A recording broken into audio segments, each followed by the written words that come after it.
So I know that you and I really connected on this. We had different experiences.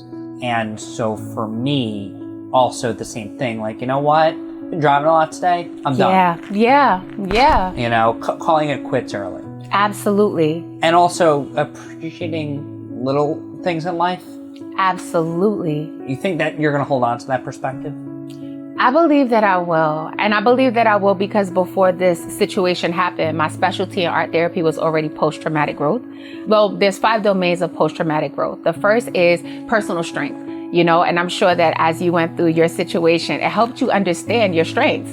It's not always the ones that are marketable. It's not always the ones that you can monetize, but sometimes it's just your emotional intelligence, you know, can be one of those strengths that this experience can highlight for you.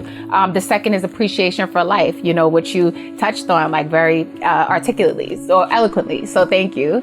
The third is interpersonal relationships, improved interpersonal relationships. And I find that like my friendships have deepened, my relationships have deepened. I don't really care which bistro has the best French toast. We're talking about things that really matter now. You know what I mean? The next is new possibilities. You know, after you go through like a traumatic instance, a lot of times you do start to think, well, does life have to look the way that it's always looked? Or can I do something different? Can I pivot? And you have the boldness to do that. Because once you face death, what are you going to really be afraid of?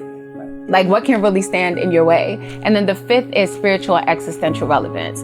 So, you know, a lot of things for me that are surface or one-dimensional, I have absolutely no interest in, and I'm not going to pretend to have any interest in those things. So I do think that those things will remain throughout the years. Everything you said there is so powerful, and it's a very personal experience. Because I think people are like, yeah, life is short. You don't really get that unless you go through in your death experience. Yes, absolutely. When it's you, when you've got skin in the game, when it's your friends and family members that you see crying, you know, like one of the strongest men in my life sent me a picture of what his bed looked like, you know, while he was wondering if I would get a liver, and it was covered in sweat. One of the other strongest men in my life, you know, told me he broke down crying on the train. You know what I mean? So it's like you think about the fact that not only were you traumatized during this, but people seeing you go through that, there's an aspect of trauma that they face as well. I don't ever want to put them through that again. So I'm going to make decisions that are going to make sure that my life is not only enhanced and improved, but that it's elongated. I'm not going to put myself in a position to be in that place again. A year later, as that anniversary approaches, and I know you're very well aware of that, how mentally exhausting, or I don't know, what's the right adjective? What do you feel for January 7th coming up?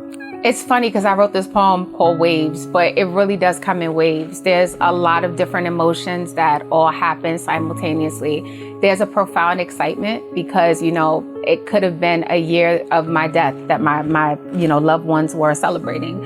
It's a sober-mindedness. There's a somberness because this person's family is still grieving, right?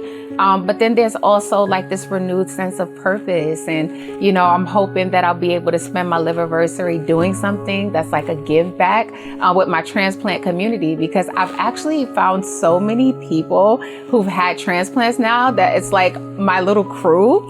And I would love to do something with them that gives back on my liverversary. So I'm looking forward to it. What is the next step in this mental health journey where you can help others? When I look through the connective thread of my life, it's always me being planted into communities that were different than whatever community I was previously in. And then me accomplishing something within this new community, me building this community, me encouraging people. And I just look at this season like I've been planted in the transplant community. You know, and I want to make sure that I'm helping to inspire those people. I remember when I was still in the hospital, I actually caught RSV in the hospital. So that was another crazy thing that happened while I was hospitalized. But there was a nurse that came in to take my vitals, as they do every few hours. And like, you know, she was taking my vitals, and I felt something like really deeply in me. And I just said to her, I'm going to sound stupid. I know you're a nurse, but you're a social worker. And she was like, no, you don't sound stupid. She was like, I'm not a nurse. She was like, I got this job because my mom is a nurse and she got me the job. She was like, but I was in school getting my MSW. And I was like, that's so interesting. And I was like, I just feel like you're an advocate. And I'm like telling her these things. And I didn't know this woman. And she says to me, yeah, actually, my son was born with autism. And I've been advocating for him since he was born. And so like, it was just that sense of like, I felt like I was supposed to be there to encourage her. Even though I was not doing well, you know what I mean?